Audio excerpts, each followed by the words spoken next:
You contribute to NIST SP 1332 on human-centered cybersecurity. What are the most frameworks that they're still missing? First, can you tell us what you contributed, and then what do you think still missing that still need to be fixed? Wonderful question.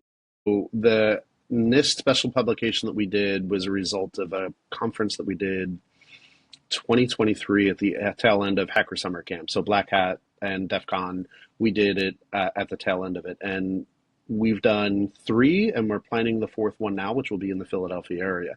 And that's with a nonprofit organization called the Cognitive Security Institute, CSI. We're a 501c3, and we are quite literally defining what cognitive security is. How do we defend human agency in the world of narrative manipulation, disinformation, and digital debauchery?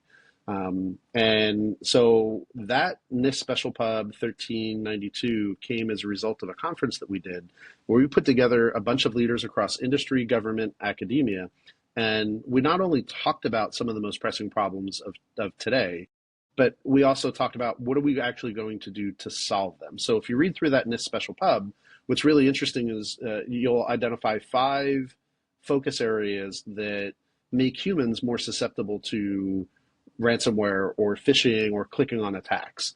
And out of those 5, 2 of them are overwhelm and too much information.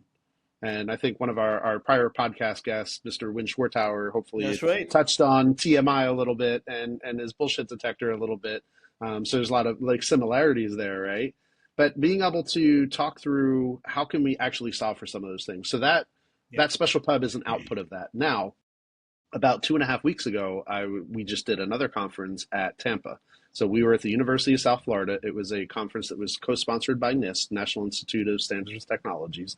Similar, we had about 60 to 70 people across industry, government, academia. And what this one was more focused on most recently in Tampa was to build out human-centered cybersecurity frameworks that NIST can actually inject into their NIST CSF, which is their cybersecurity framework. So being able to be a part of something where, first of all, the dialogue and the conversations and the brainstorming with so much brain power in a room like that is just, it tickles me fancy. It's such an amazing thing to be a part of when you get in a room with so many smart people, because you just have 12,000 different levels of conversations going on at the same time.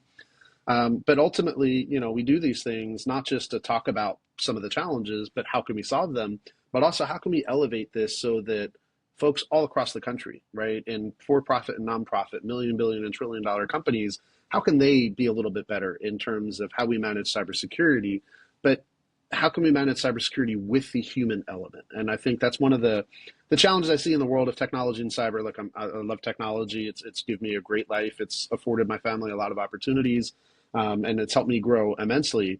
But we often miss the human element of things. And the Cognitive Security Institute, what we do is we blend not just the technical, but we blend the behavioral sciences. So there's a lot of psychologists as part of our group, where we look at not just, okay, if somebody was impacted by a phishing attack, what happened?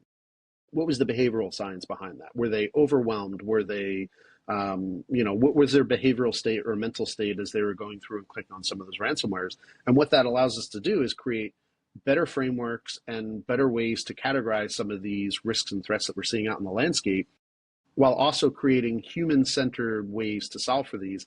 Because I think 85% of budgets that are spent in IT are spent on tools and software, right? Buy a new router, buy a new piece of software. But those 85% of that funding still does not solve for the human element of cybersecurity and technology.